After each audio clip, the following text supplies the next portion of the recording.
All right. All right. So this is basically an introduction to the way that colleges and universities are gonna look at your applications. For a lot of you guys, this seems really far away, but it paints a picture and it gives you a target for some of the things that you need to be working on now, right? Especially if you're a freshman or a sophomore. Juniors, you still have some time left. Um, you'll get to report what you do this year and also what your involvements are in the fall of senior year. So all of that still matters. So it's important to know, it's kind of like writing an English essay. You need to know what the criteria is or what the teacher's looking for so that you can work towards that as you're writing your essay, right? So that's what we're going to look at today. Um, this topic is some semi-advanced in my opinion. So some of this is going to be, but it stands alone on its own. So we usually do like A through G workshop. We do basic university admissions, and this would be the workshop that comes after those two workshops. But the information on this presentation stands alone, and eventually we'll backtrack a little bit, especially for our younger students when we do our grade specific workshops. But since we have everyone, this topic is appropriate for everyone. And the two objectives that I want to achieve today are for you guys to learn, again, like I was mentioning, how universities make admissions decisions, and then to learn about the average GPA for admission. This is not necessarily 100% exactly how all universities do it, but it's going to cover about, I would say, 90% of them, and it's going to cover about 90% of what most of them do. So this is a good foundation for thinking and learning about, okay, what do I need to be doing?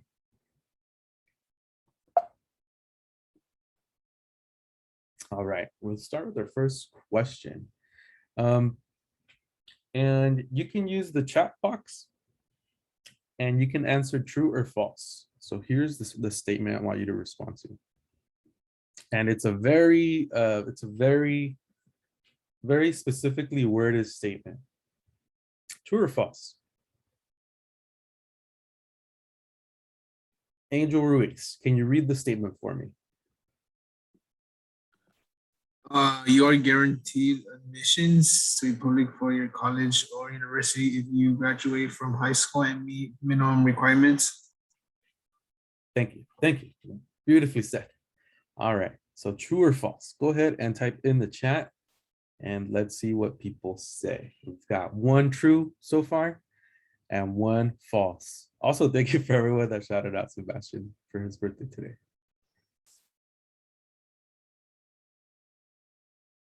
We got two falses, three falses. And that's okay. This information is actually very nuanced, and we'll talk about it in a moment. Okay, give me some more, guys. I want to see what everyone else thinks. Joseph is saying true. We've got 1, 2, 3, 4, 5 responses so far, and 13 students. Let me see some more responses.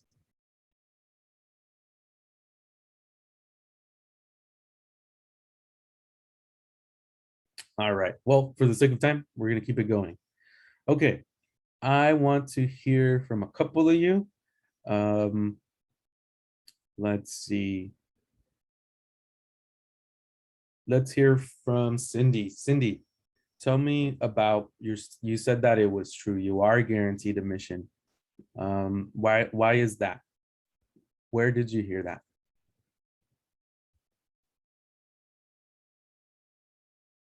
Well, the reason why I think that you're guaranteed admission to a public four-year college or university if you graduate high school and you meet the requirements is that I don't remember where I heard it from, but since you already have your high school diploma and you already meet the standards of what the university wants you to have, you probably could get in. Yeah, so you're saying because you have the minimum and you met the requirements, you're gonna get in. They're gonna let you in. Okay, thank you. We heard one perspective. We had some people say false. Can I hear from Anthony? Why did you say false?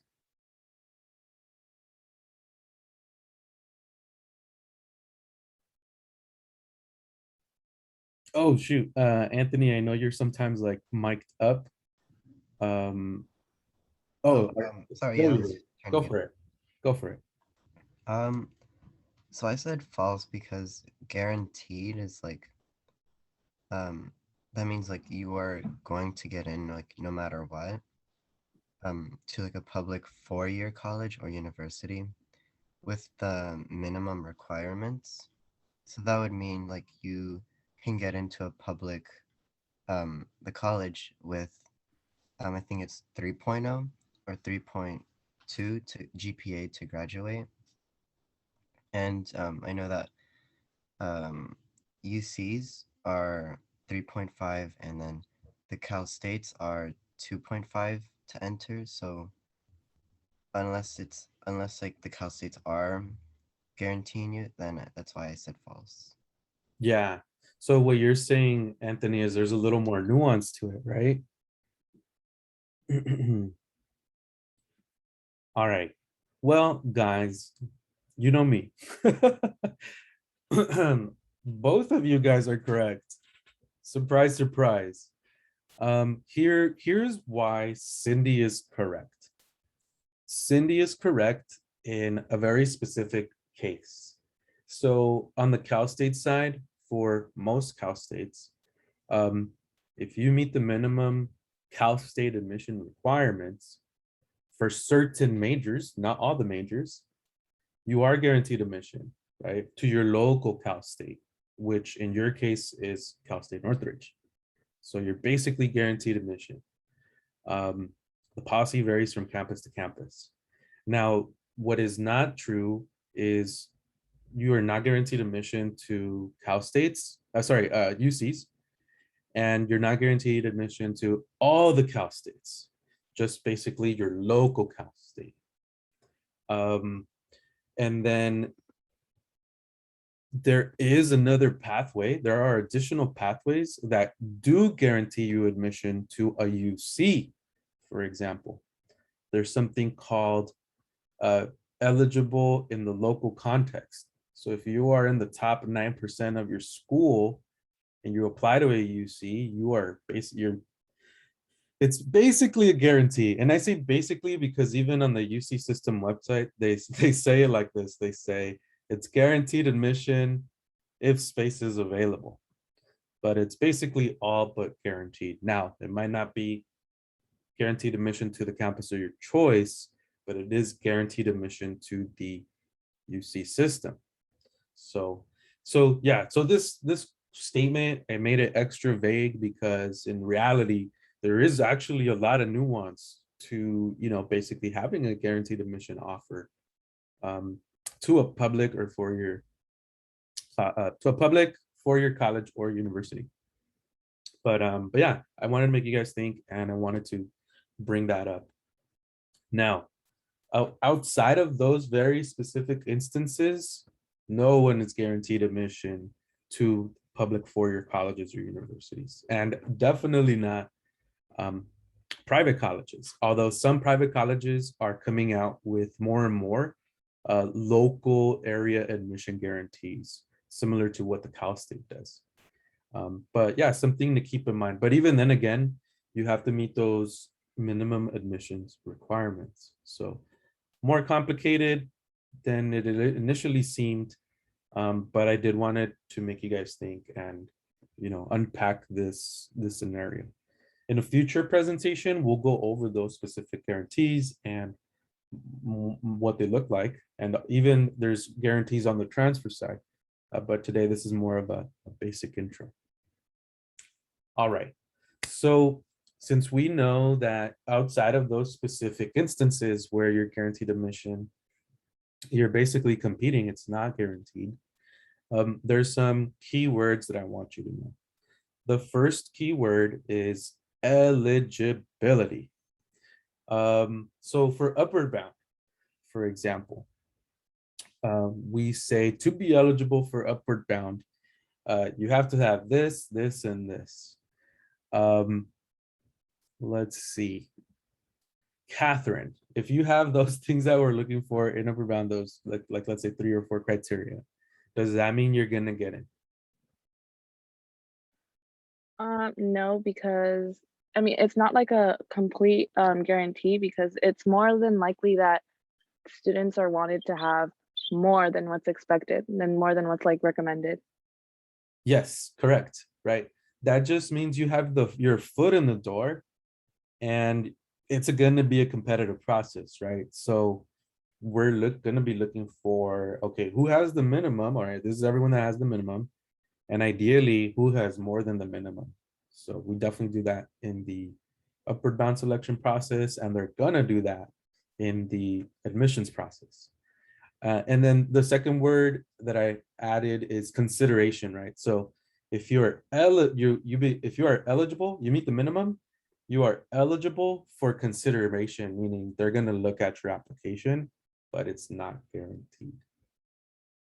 You'll see some when you guys review admissions requirements, you'll see these words come up: eligibility or consideration.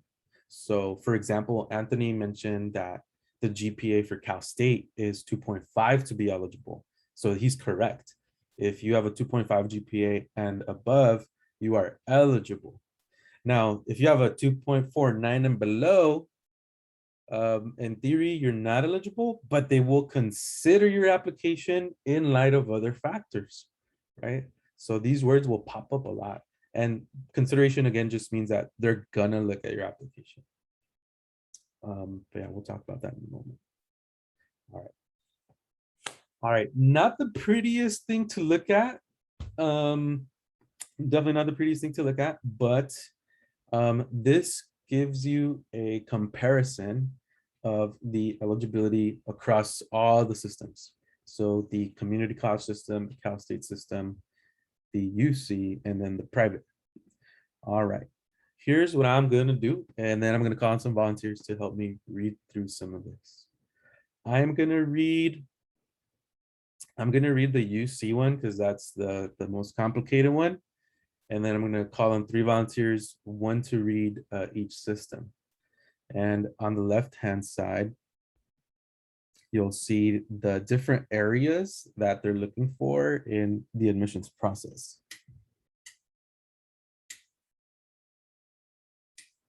All right, let's get that good lighting. Let's get the good lighting. Okay.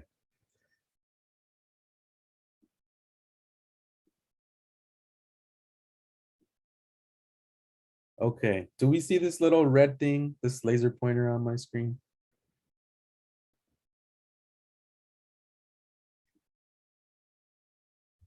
Yep, okay, thank you. Thank you, Daniela. Thank you, thank you.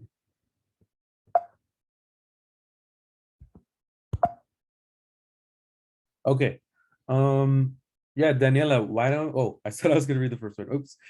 So okay, for the UCs, we have the subject requirements, right? What specific classes do they want you to have? For the UCs, they want you to have the A through G. This is not an A through G workshop. We will cover that in another workshop. But the A through G subjects are the 5 to 6 subjects: English, math, history, science, all of that. They want you to have that pattern. Again, that's for another workshop. The minimum GPA to be eligible for the UC is 3.0. Testing used to be part of the UC admissions requirements. It has been temporarily suspended. Why? Because of COVID and some other recent changes. It's suspended, but they have been in discussion about having a different test used for admissions. So even though the testing is on pause, it could come back. So that's something important that we have to keep in mind. All right. Um, personal statement for UC, that is required. There's 8 questions that you pick 4 from to respond to, and that's a requirement. You have to respond to those. They're called the personal insight questions. In terms of letter of recommendations, they're not required as part of the application, but some campuses may ask you to submit letters of recommendation. If they're asking you, it means that they want to get to know you a little bit better. There may have been something that was missed in the application, and they want to get that extra layer of dimension from you through those recommendations. Most of the time, submitting those recommendations are optional, and it can only help you. But again, as you're submitting the application, letters of recommendation are not required for the UC system. All right, let's do an easy one. Daniela, help me out with the community college one. Walk us through each of the requirements. There's no subject requirements for community colleges. For GPA, there's no minimum GPA. For testing, there's no testing required. Wow. For a personal statement, nothing is required. Letter recommendation, nothing is required. Wow. All right. And what do you think about these requirements for community college? You have no excuse to not go to education. Yes, right. It's like, we'll take you. You graduated from high school, we will take you. You're an adult, we will take you. So it's an available option. It's actually a really nice thing. If I don't know if you guys know about international educational systems, but it's not like this in other countries. It's like if you didn't go, you didn't go, or there's no money to go. They don't do it like how we do it here in the United States, right? Thank you very much, Daniela. Very well said. Thank you so much. Let's get a gentleman to help us out. Let's go with Luis. Luis, can you read out for me the Cal State admissions requirements, sir? Yeah. Subject requirements, A through D subject requirements. GPA 2.5 minimum GPA. Testing SAT and SCT requirement temporarily suspended.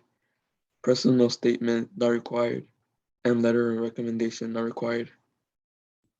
Thank you so much. What do you think about these requirements, sir? Well, there's more requirements than the community college, but it's still not difficult to get into one. Yes. So not as difficult, but there's, starting to see a little bit of an increase. And I like what Daniela said, no excuse to not go. And then remember, guys, it's not listed here, but if you have below a 2.5, you can receive consideration. But that's a topic for another workshop. All right, let's have our last person. Let's go back to, let's see, Miss Melanie, help me out. What are the private school admissions requirements or minimal eligibility requirements? The subject requirements are similar to the Cal States and UCs, but they may vary. The GPAs vary by the different school. The testing varies by the school too.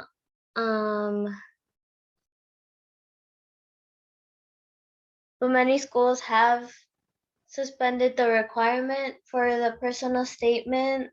It varies by the school too. And the letter of recommendation is often required. Thank you so much. And I know the varies by school, it doesn't help a lot, but how should you, since there is so much variability, Melanie, how would you approach applying to privates? Well, I think I would try to, for example, do more extracurriculars or something that makes me like pop out from the other students. Yeah, yes, absolutely. They're going to be looking very closely, like for Cal States, right? There's no essay, there's no letters. So they're really looking just at your academics. So the private schools, yeah, they're going to be looking at, right? They're going to ask for that personal statement. Very likely they're going to ask for the letter of rec. So you can't add much to your statements or your letters of rec if you aren't doing things, if you aren't getting active outside of the class. So very well said. Did we miss anything? No, I think we got it. Thank you guys. All right, moving it along. So those are the minimal eligibility requirements, but even though that's like the minimal to be looked at, the actual process itself can have additional nuance to it, right? So that's just the starting point. If you achieve those requirements, that's what gets you in the door. Now, let's say I am the UCLA Film School, right? So I'm gonna get all of my eligible candidates, but then in my review process for the film majors, it's gonna be different, right? I'm gonna be looking for a certain kind of student. I'm going to be looking for a student that has demonstrated that this is what they want to do, that has expressed that that's what they want to do, right? And so I love this little picture here because I want to use as an analogy in that once you have met the minimal eligibility, the next part is really up to the campus. And more specifically, it's up to the major. Some campuses will defer admissions decisions, not defer to the department, some of them do, but will make decisions at the major level, right? And they're going to use a different criteria at the major level. A very common criteria, for example, in the film example, is to submit a portfolio, right, of previous work you have done, screenplays, acting that you have done, different things like that, film critiques that you have written for film essays, for film classes. If you're an engineering major, right, they're going to look at not only do you have the minimum math class required for admission, but how much more did you go beyond, right? So that's why it's important to try and prepare yourself when you know what you want to do, to try and prepare yourself for what you want to do, right? Obviously, life can turn out very different, and that's okay. But in terms of selection, some campuses are going to get to that level of detail. And so you're trying to make sure that you're going to fit the criteria that they're looking for. All right. Just as a refresher, some of you guys already saw this, but when the colleges and universities make their admissions decisions, they're going to be looking specifically at your 10th grade and 11th grade GPA. And that's for sure for the Cal States and the UCs, right? So if you are a sophomore or junior, especially if you're a junior, this is your last year to boost your GPA as high as possible. At the end of junior year, actually at the end of summer of junior year, your GPA locks in, and that's the GPA that's going to be used for admissions. So if you're a sophomore, just know that you have some time to get your GPA as high as possible. Private schools may do it a little bit different. They might consider 9th grade, but in terms of what GPA are they using for admission, it's 10th and 11th for many, many schools, and definitely the public schools. That doesn't mean that 12th grade doesn't matter, because for my seniors, for my juniors who are going to be seniors, the universities will hold you accountable. They will say, if your GPA drops below a certain amount and we offer you admission, but by the end of senior year, you have your GPA drops, they will actually take away your admission. They will rescind your offer of admission. So that can be very scary. So it's important to, in senior year, maintain or have better grades. And then just as a recap, I shared this with the juniors last time. What is a good GPA? A good GPA, I know we have the minimum GPAs, but a good GPA to be considered a competitive student, meaning you have a good chance of being admitted. A good GPA is the GPA that is around the average or above for the college or major you are applying to. So, and I would say plus or minus 0.25. So if the average GPA for a particular college is like, let's say a 3.2 and you have a 3.4, you're looking pretty good. You're above the average. That means you are looking like a more competitive applicant than others. So the higher the GPA, the better. And then again, just a little reminder of the minimal requirements. Okay, this one's got a lot of reading, but we're gonna jump into it. I'm gonna need some volunteers to help me read. What we're looking at right here, and I pulled this straight from the UC website, is that the UC system, again, and many privates, they don't just look at your academics. They look at things that you did outside of class. But specifically within your academics, there are some things that they're going to look for. It's not just what's their GPA. There's actually more nuance to that. So we're going to take some time to read through them so that you guys can kind of get a sense of what these points are. They call them the 13-point comprehensive review points. All right, I'm going to have some volunteers, and there's 13 points, and there's 13 of us, 14 of us. So I'm gonna basically call on everyone. Okay, Mr. Angel Ruiz, go ahead and read the first point for me, please. Okay.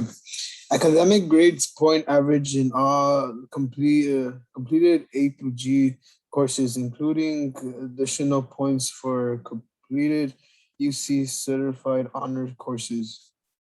Thank you so much, Angel. So that one's just a straightforward. What's your GPA?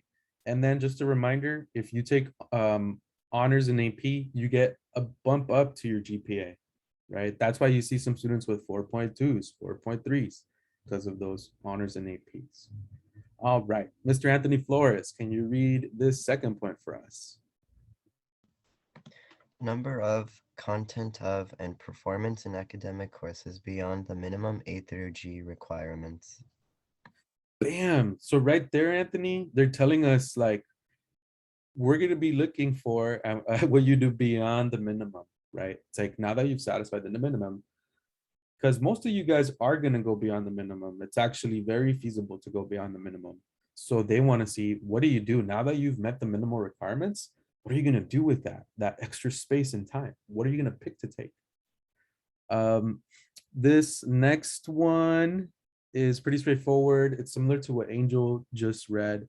I'm just going to go ahead and read it because it's super straightforward, but it's number and performance and UC approved honors, AP, international baccalaureate, higher level, and transferable college courses. So basically, what kind of grades are you getting in these more difficult classes? What does this tell me? This tells me that if I'm doing not so good in my normal classes, but I'm doing really good on these challenging classes, it means that I am capable, right? It means that I have the capacity. Maybe there's something else going on in that other class, right? So again, there's an extra level of nuance, but the UCs and any competitive university is going to look very closely at how you're doing in these more challenging courses. All right, Ms. Cindy Paz, you are next on my list. Can you give me this fourth bullet point? Identification by UC as being ranked in the top 9% of your high school class at the end of your junior year, eligible in the local contact or ELC. So that's like what I was saying is that if, and by the way, the ranking is calculated by your GPA, basically. There's a little bit more nuance to it than that, but it's predominantly on your GPA. So if you're in the top 9%, if you hit a certain GPA benchmark, then you're in the top 9%, and that nets you a bonus point in the review process. All right. For my next point, can we have Miss Daniela Moreno Reyes read this bullet point, please? Quality of your senior year program as measured by the type and number of academic courses in progress or planned.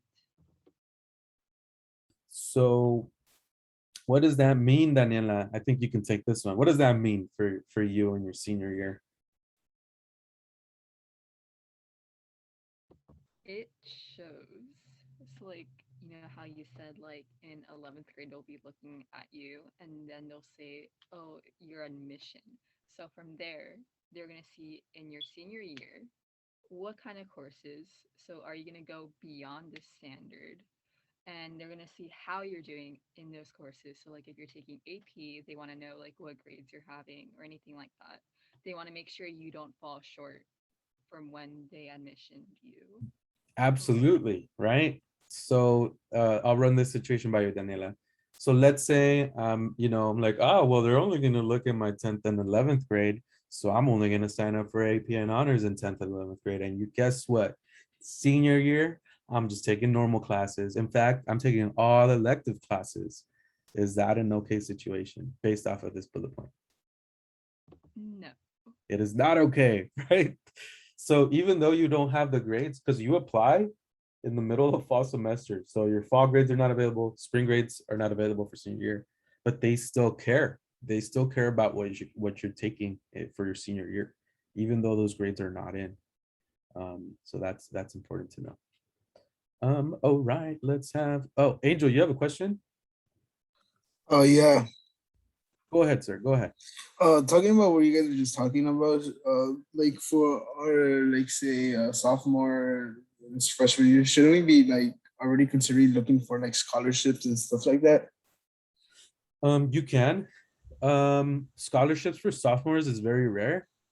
They're a little bit more common for juniors, and they're much more common for seniors. We'll have a scholarship workshop available at the later in the year so that you guys can learn about that. But very good question. Thank you. All right. Thank you so much, Angel. Thank you so much, Daniela. Esme, I see you in the chat. You're in the list.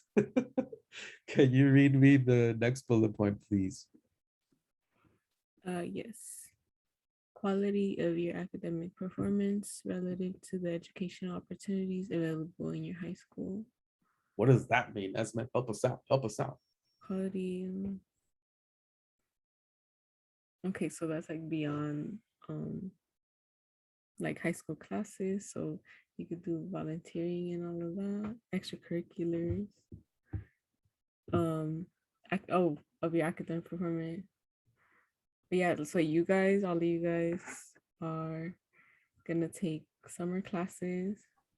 So you have that. You have by the end of your high school career, when you're gonna start applying, you're gonna have environmental science, sociology, and communications already like in your back pocket. And there's also like dual enrollment, things like that you already have beyond like what you have in high school, because I know some of those classes aren't offered there.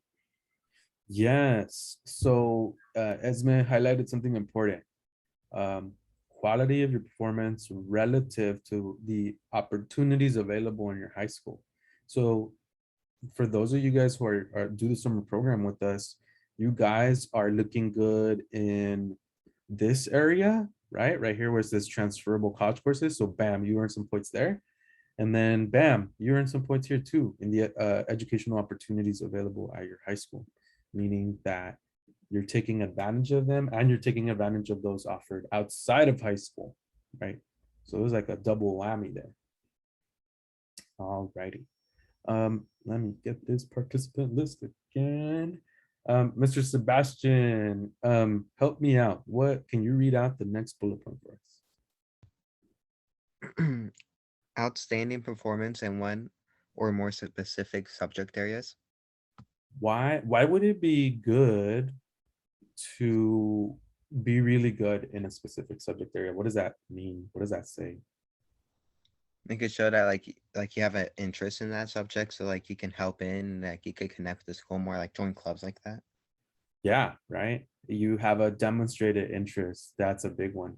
What if I do not so good in some classes, but I do really good in some classes?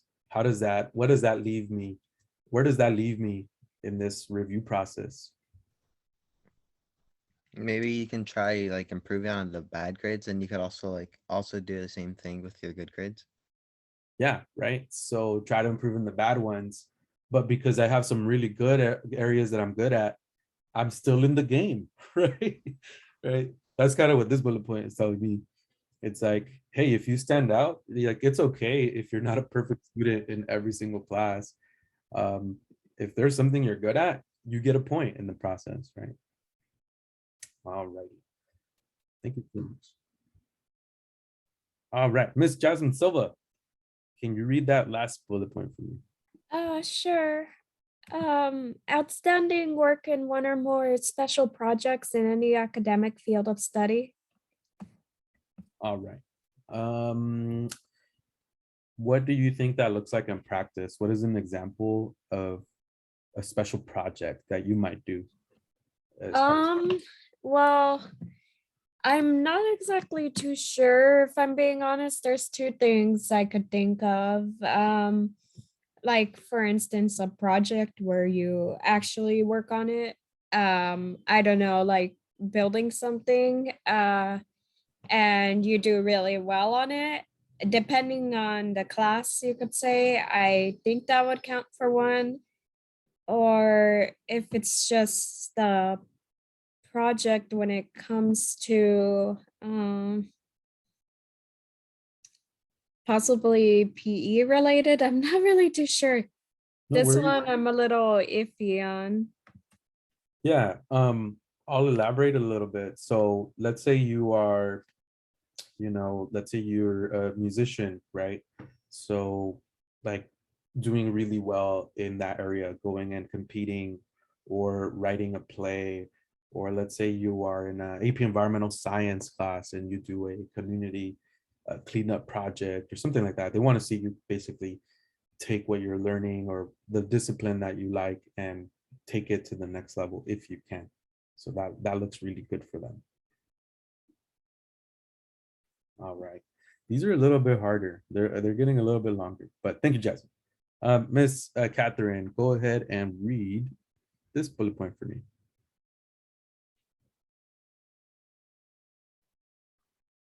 Recent marked improvement in academic performance as demonstrated by academic GPA and the quality of coursework completed or in progress. Okay, what does that mean? What does that mean to you, Catherine?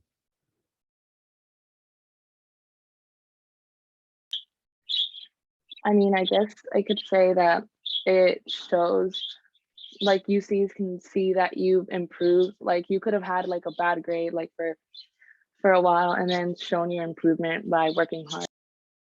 Yes, spot on.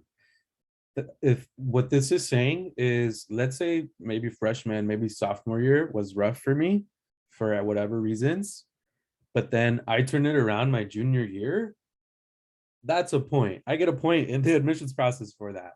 So this goes for my sophomores, right? And my juniors, right? Like just because you didn't do so hot one year doesn't mean it's game over. If you show improvement, that is something that gets accounted for in the process. So something to keep in mind. All right. This one is really, really long. And Luis, you have the honor of reading this for us. Are you ready? Yeah.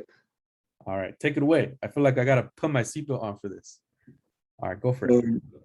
Special talents, achievements, and awards in a particular field, such as visual and performing arts, communication, or athletic endeavors. Special skills such as demonstrated written and oral proficiency in other languages. Special interests such as intensive study and exploration of other cultures. Experience that demonstrates unusual promise for leadership, such as significant community service or significant participation in student government or another significant experience or achievement that demonstrates the student promise for what is it? Contributing to the, I can't read that. Sorry. It's okay. I know sometimes the quality is kind of bad. Contributing to the intellectual vitality of a campus. Oh, okay. Sorry. All right.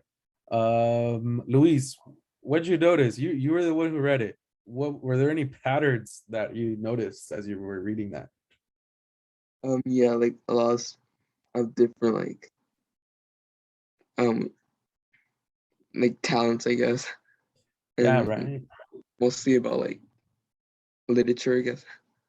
Yeah, so like you're saying, there's a lot of ways you can stand out, right? You can do it visually, artistically, written and oral proficiency in other languages, right? Most of us speak another language here. Special interests, right? Intensive study. And notice right here it says special interest, and then it says such as intensive study and exploration of other cultures. Some of you guys have special interests. Some of you guys love drawing and animation and all of that. And there's not a lot of classes available, but you have explored it very deeply on your own. So I would say that that's a special interest. One thing I'll draw your attention to is they use the word special. They use the word significant a lot. Luis, is helping my sister clean her room community, is that community service? No.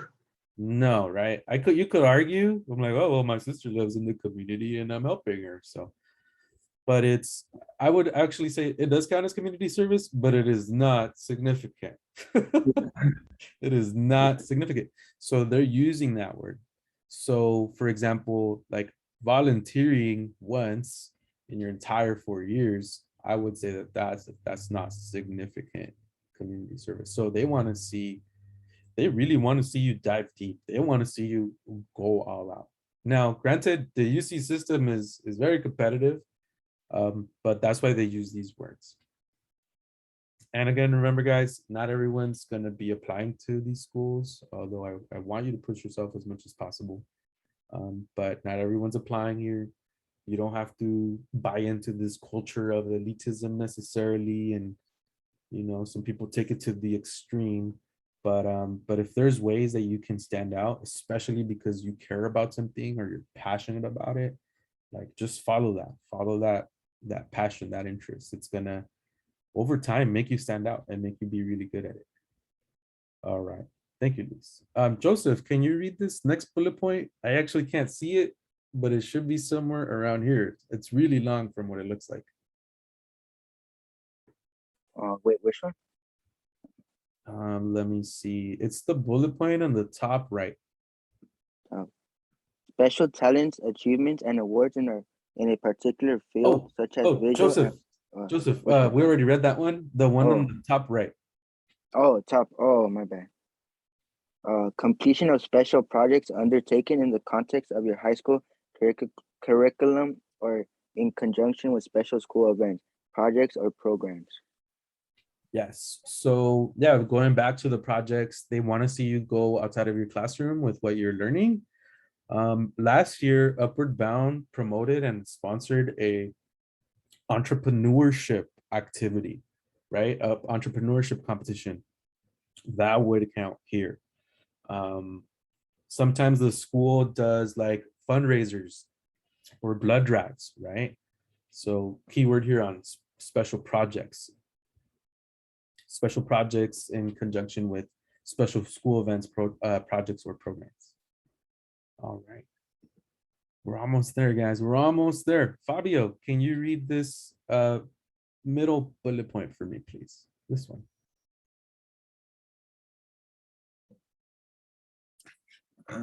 Academic accomplishments in light of your life experiences and special circumstances, including but not limited to disabilities, low family income, first generation to attend college, need to work, disadvantaged or social or educational environment, difficult personal and family situations or circumstances, refugee status or veteran status.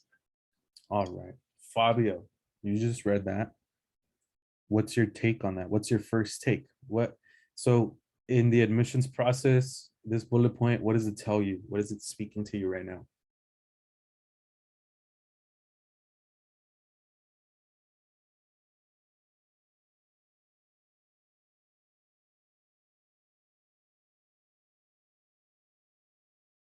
Oh, Fabio, what did you get from reading that bullet point?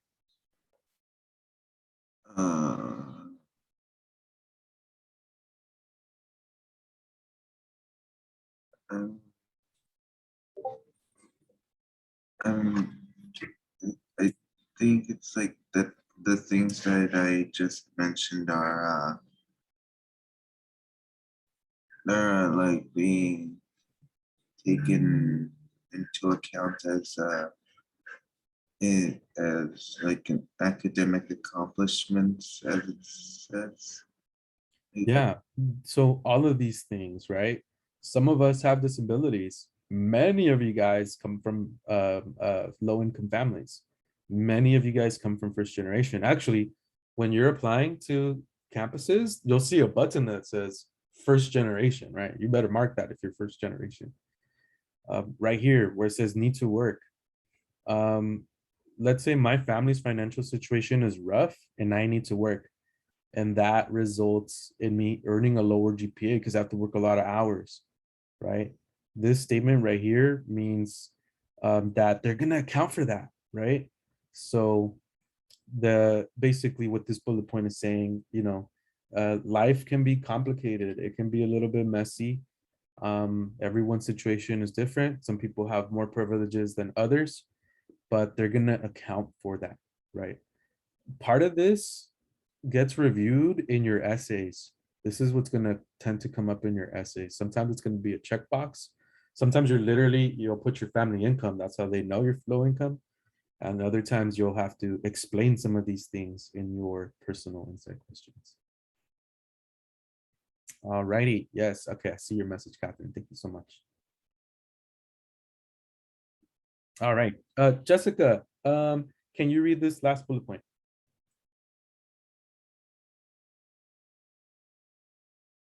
Can you hear me? Yes, ma'am. Okay. Location of your secondary school and residence.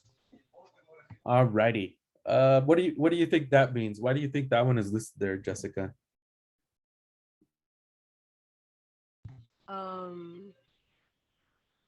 Maybe because the location is important.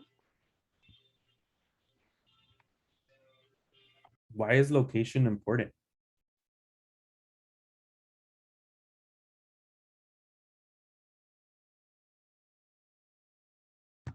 Because it either tells you if it's like the school is closer to you or like far away from you. Yeah. Imagine that you live in an area where that university is your only local university and every other university is 100 miles away, right? So in that instance, they might consider, for example, like, hey, we might be their only option. They might take that into account. The other reason is that different schools have different resources available to them.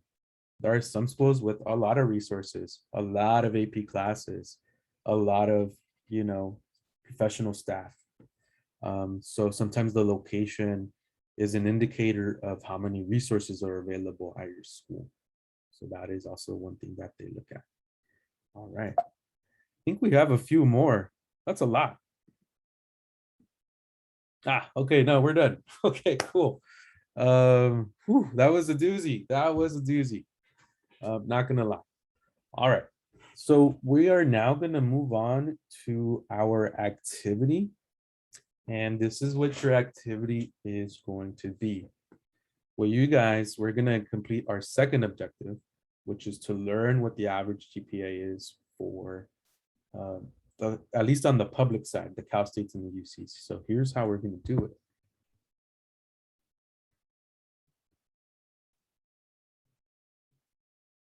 All right, I am gonna make a worksheet available to you. This is what it looks like. Very simple worksheet. I'm gonna show you the websites in a moment, but what you're gonna do is you're gonna fill in the average GPA for each campus and the admissions rate for each campus. And you're gonna do this for the Cal State system. There's 23 campuses. And then you're gonna do this for the UC system. Why are we doing this? I want you to get a picture of what it looks like. What does the competition look like, right? So that you can self-adjust if you need to. We have some reflection questions. At a glance, which system appears to be more selective? So once you filled it out, you'll see the patterns.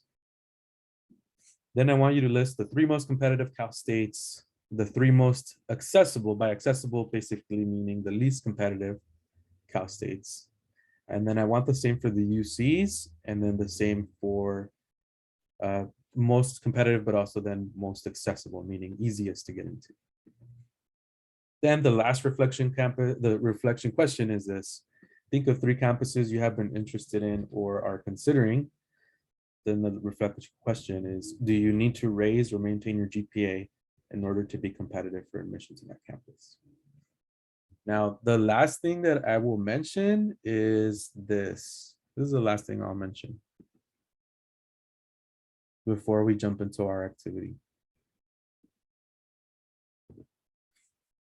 Remember, the average GPAs you're going to see is overall for the campus. But the way that it actually works out is that a lot of the times you're competing against the people in the major you apply to. So for example, a major that a lot of people don't know about is plant science. And because a lot of people don't know about it, or they just don't have an interest in that, the average GPA for plant science at a particular campus for admission might be 3.2. But another major, a more popular major like aerospace engineering, might be more competitive.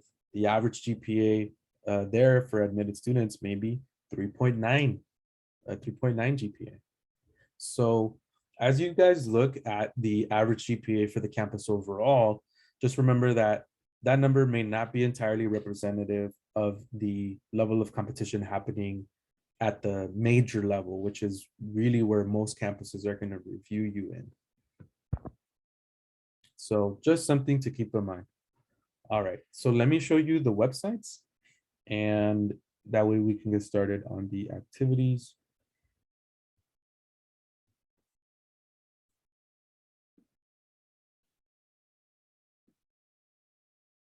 So here's the first website.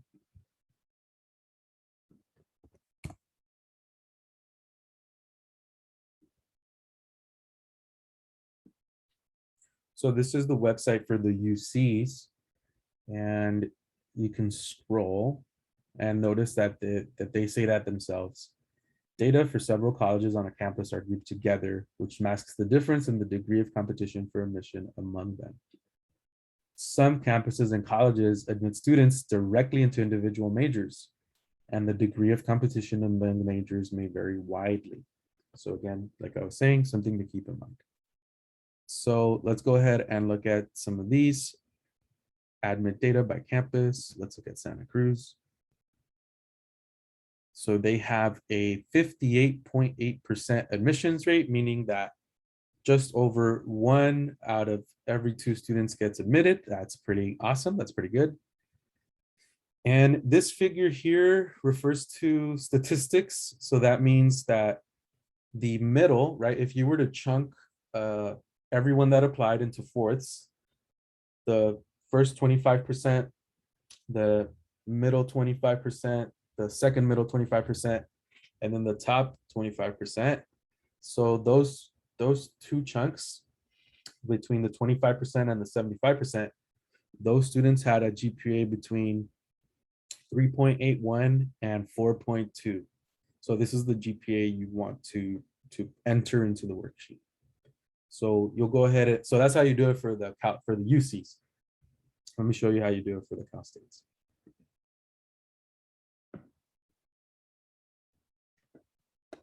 Mr. Marcus, I have a question. Yes, ma'am. So are we supposed to put the percentage of how many are admitted?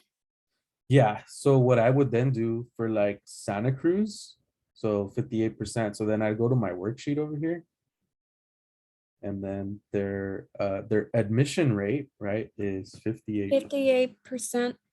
Yeah. And then the GPA is 3.8 through, I believe it was 4.2. Oh, okay. That's how you would do it. All right, so that's on the UC side. Let's look at the Cal State. Good question, good question. This information's a little bit older, but it was the easiest way I could have you guys look it up. Also a great resource in case you're looking for more information about a campus. So on this website, you'll see down here, there's a campus highlights section. And it kind of gives you like, here's what you need to know about this campus. So let's look at Cal State Bakersfield.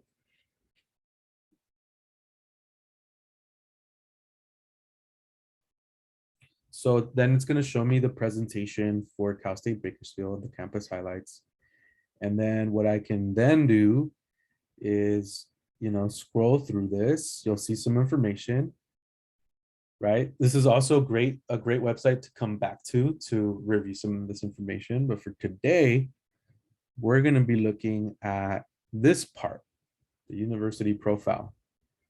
So the one that we're specifically looking at is this number here, average FTF GPA. FTF means first time freshman. That's you guys straight out of high school. So the average first time freshman GPA for Bakersfield is a 3.2. And then somewhere, okay, this campus is not giving me the admissions percentage rate. I'm not seeing anything there. So in this case, I wouldn't be able to write it in. I don't think they have it. Yeah. So this campus doesn't have it, but some campuses will list their admissions percentage. So then what I then go to over here, I go here, I go to Bakersfield, and then I type in 3.2. And then the admit rate wasn't available, so I just leave that. So that's how you do this worksheet. So you're gonna do it for all the campuses, all the public schools. And then you're gonna answer these reflection questions. All righty.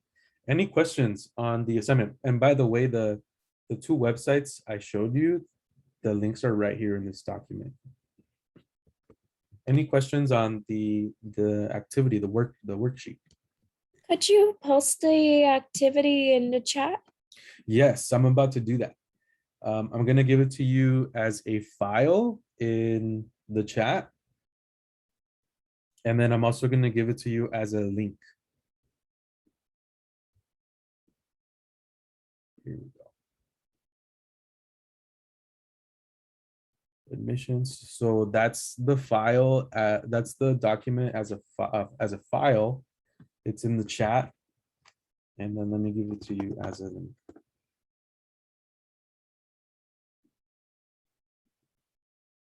Try to get through as much of it as you can, and then go ahead and email it to me. What you have completed, that will be your exit ticket for this Saturday Academy.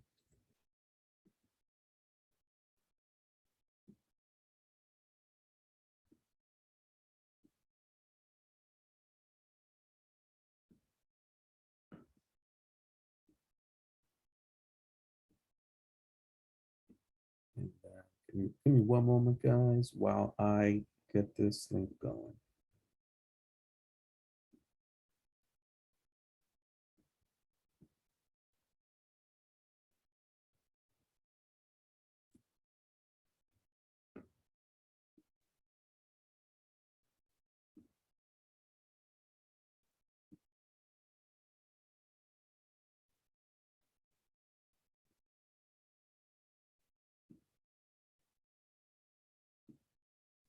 Alrighty, here is the Google Doc version of this worksheet. Okay, we've been going for a little while, guys. We had 10 minutes worth of announcements and an hour worth of workshop. As promised, this is also the study hall time. So here's what we can do so that you guys can make use of your time through 11 o'clock. So feel free at this point in time to take a break if you need to. Take a 5-minute break, and then you have two options. You can either complete this worksheet, or if you need help on your homework and you were, banking on getting some homework help today, Esmeralda and myself are here to help you. And we're more than happy to work on your homework. So if there's something pressing you need to complete for homework or pressing help you need to receive, we can help you with that. But other than that, yeah, you can work on this worksheet. But again, you guys will work independently, and then we'll check in maybe like 30 minutes. With that being said, is anybody, before we all take a 5-minute break, is there anyone that is going to need homework help right now?